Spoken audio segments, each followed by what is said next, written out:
افغانستان میں جاری جنگ کو 18 سال ہو چکے ہیں اور ٹرمپ انتظامیہ افغان تنازع کو جلد از جلد حل کرنا چاہتی ہے۔ اسی سلسلے میں امریکی نمائندہ خصوصی زلمے خلیل زاد نے خطے کے ممالک بشمول پاکستان کا دورہ کیا تاکہ مشترکہ لائحہ عمل تشکیل دے سکیں، لیکن تجزیاتی حلقوں کے مطابق افغان جنگ میں کامیابی نہ ملنے کی ایک وجہ جنگی حکمت عملی اور ترقیاتی پروجیکٹس میں افغانستان کے ثقافتی پہلوؤں کو نظر انداز کیا جانا تھا، جس کے باعث افغان عوام کے دل جیتنے کی کوششیں کامیاب نہ ہو سکیں۔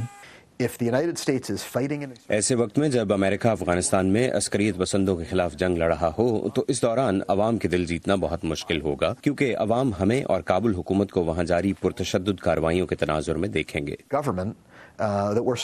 جیریڈ بلانک امریکی اسٹیٹ ڈپارٹمنٹ کے سینئر اہلکار کے طور پر افغانستان اور عراق کے تنازعات کو قریب سے دیکھ چکے ہیں اور تنقیدی نقطہ نظر رکھتے ہیں۔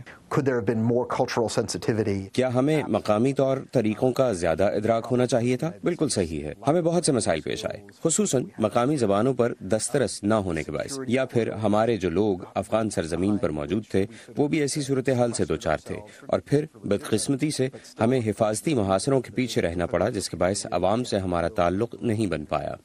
امریکی حکومت کے ادارے سگار کی مئی 2018 کی رپورٹ میں بھی عوامی مقبولیت حاصل کرنے کے لیے شروع کیے گئے منصوبوں کی ناکامی کی ایک وجہ افغانستان کے ثقافتی عوامل اور عوامی طرز عمل پر مناسب توجہ نہ دینا ہے، اور دوسرا عنصر وہ کاؤنٹر انسرجنسی یا عسکریت پسندی کے خاتمے پر مبنی فوجی حکمت عملی تھی، جو عراق میں تو کامیاب ہوئی لیکن افغانستان میں کارگر ثابت نہیں ہوئی۔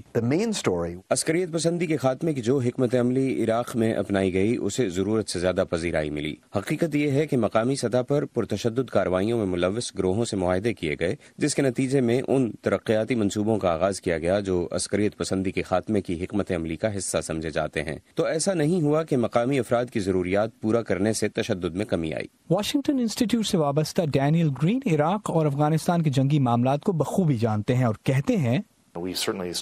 ہم یقیناً اس جنگ میں اپنی قابلیت پر بھروسے اور عزم کے ساتھ اترے تھے کہ ہم اسے انجام تک پہنچائیں گے، لیکن ہمیں افغانستان کے عوام کے بارے میں زیادہ علم نہیں تھا یا چیلنجوں کی نوعیت کے بارے میں۔ آج ہم اس تنازع میں اس مقام پر کھڑے ہیں جہاں ہم بہت کچھ جانتے ہیں، لیکن اب ہمیں اپنی حکمت عملی پر بھروسہ نہیں ہے اور ہم محض حالات سے نبرد آزما ہونے کی کوشش میں ہیں۔